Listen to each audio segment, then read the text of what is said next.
Come here now, girl.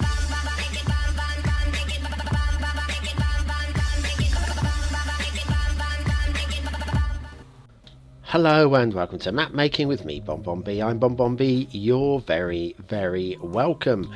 And welcome back to Duvo, the provisional name for my second ever map. And we're getting somewhere. We are getting somewhere. Today we're going to do something quite tedious. Possibly more tedious for me than it is for you. Yeah, this bank of trees was very much copied and pasted and plopped. And there's patterns throughout and within, and the only real way you can get around to doing it is of course to not plop such great big banks of repetitiveness, or to place them and then to grab that bulldoze tool and randomly swish over them, cleaning up the areas that look a little bit repeated. Alternatively, there is another system that I could use, and I very nearly did, although I would have to take a completely different path in terms of actually doing it, and that was to make them managed forests, trees planted in deliberate rows and blocks. And I did actually toy with that, and what I'm going to do with this little bank of woods, one of the things I'm going to do with this bank of woods is I will be putting in access roads. I would say access roads. There won't actually be any roads.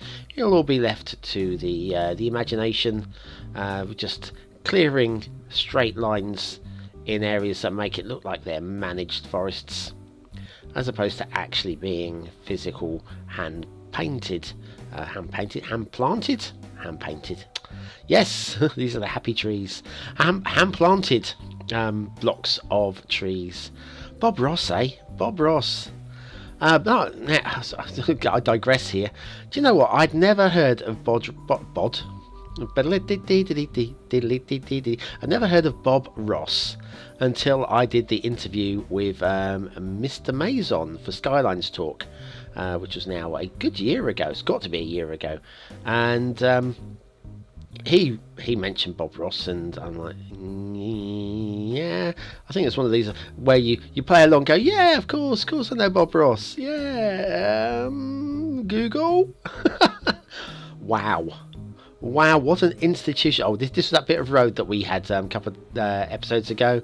I thought I'd put it right. There we are, and then we'll just upgrade it to the correct. There we are, fixed it, told you. Yes, Bob Ross, an institution I was completely blissfully unaware of. I mean, to be fair, he is very much an American institution. I don't remember there being any daytime or tea time shows with Bob Ross painting on terrestrial UK television. Although at the time I would have been quite young, and it might have just passed me by. I might have thought it was boring. I don't know. All I do know is I completely was blissfully unaware of the gentleman himself. But boy, what a talent! What a talent! The thing was, he was good at what he did. He doesn't appear to be a jack of all trades, but he was very good at a bit like with map making. You get some map makers that are very good at one specific aspect of map making. Like me, I'm very good at bodging. Bodging's something I think I might be skilled at in matchmaking. Sorry.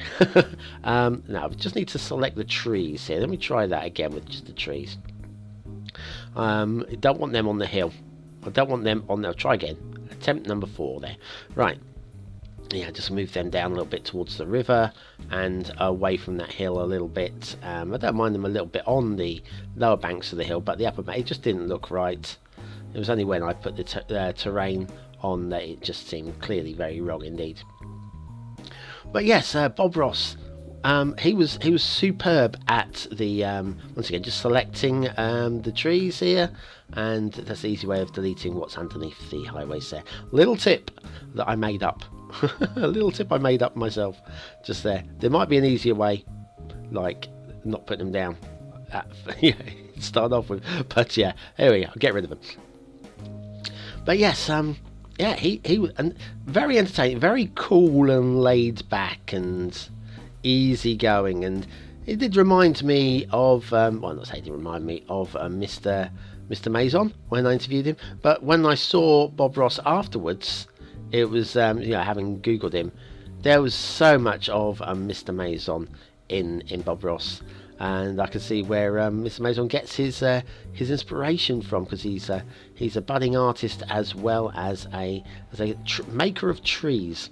Ironically, the trees that we're using today aren't from Mr. Mason at all, although we have got a few that will be used in the build. What did we choose? We chose the linden trees and the stone pine set.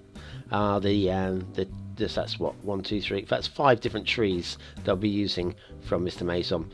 These are Pidelmo's trees, who is obviously a good friend now of, I don't know if they knew each other before.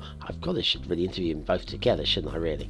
But if we find out if they knew of each other before, I suspect it's just that because they were both making trees, that they would have got started chatting about their love for creating nature. I don't know. Speculation. But yes, I've got to say that little hole there in the looked like showing the finger, didn't it? Oopsie, quick, cover that one up. Yes, so anyway, just currently filling in a few gaps. If I remember rightly, the tree count as it stands at about this point is, I think it was around 180,000. Which is a little higher than I would like, but then I do need to thin these forests out a little bit more, yes, there's more work to be done on the forests, and then replacing some of the trees that have been thinned out with some variant trees and so forth.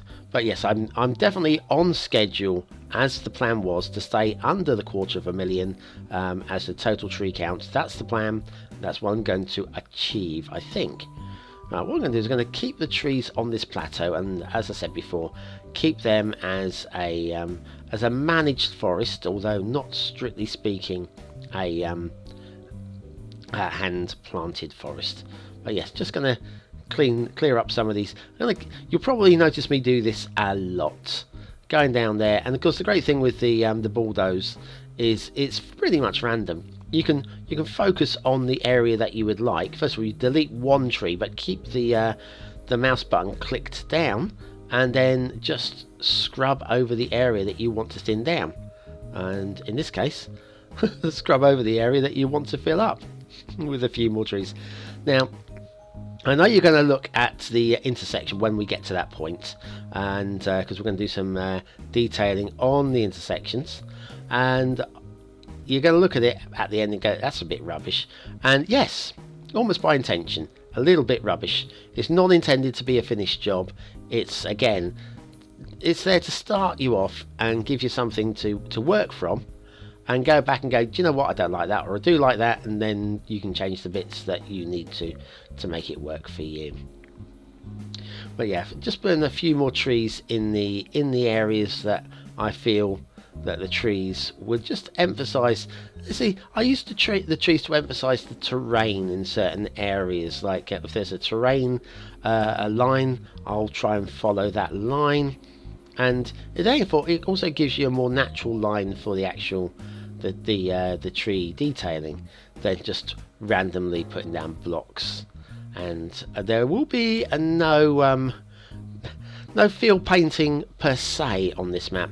I did use a little bit in Merrickstowe, but I cheated in a way that it would still remain fertile land. What I did was I painted all the fields in fertile, and then to add the difference in the colours, I would then go over just certain fields with oil and ore, and and of course that with forestry as well. And of course, the oil and the ore is kind of like mixing paints. If it's 100% oil and 100% fertile, it would look different from just 100% fertile, but it would still work as 100% for fertile vanilla plain. Anyway, that's what I did there. Won't be doing any of that on this map. I will be putting down some industry resources, because there's an industry DLC coming out, isn't there? I think maybe somebody mentioned it once. yeah, so we've got an industry DLC already on the shelves now, ready for you to download for a small price. And I think it's well worth it if you're going to be playing the game. I definitely have got to get it, although I don't think... Well, since I've got Park Life.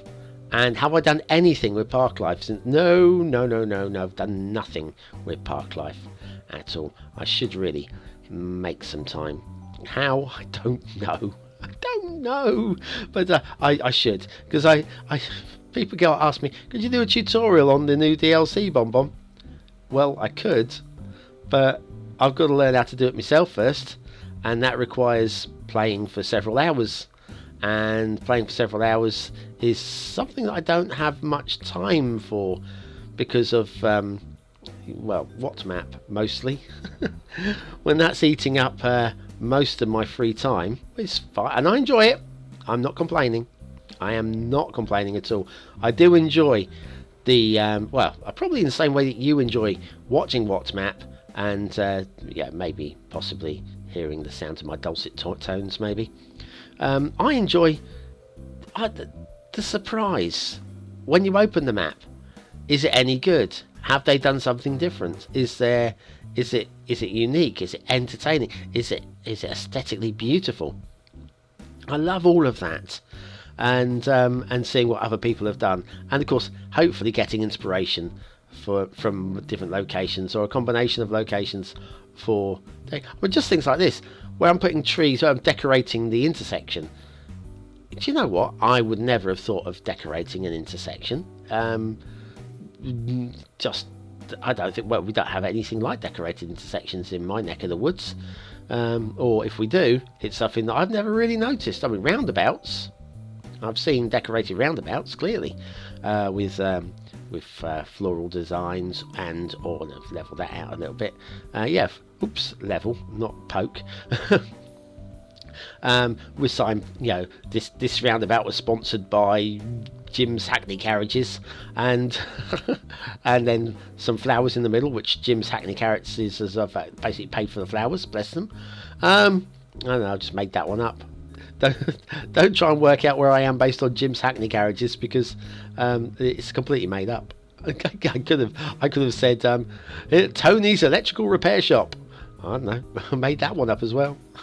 So anyway, yes, just doing some tree plopping, just to blend the intersection into a foresty type area. What I'm going to try and do is make it look like it's cut into and through a forest without making it without forcing the idea, and then maybe probably put some rocks or some boulders down. Maybe notice that we've got a little bit of jagged lines as well with the terrain, so I'm just going to use the smoothing tool just to sort out some of those a little bit.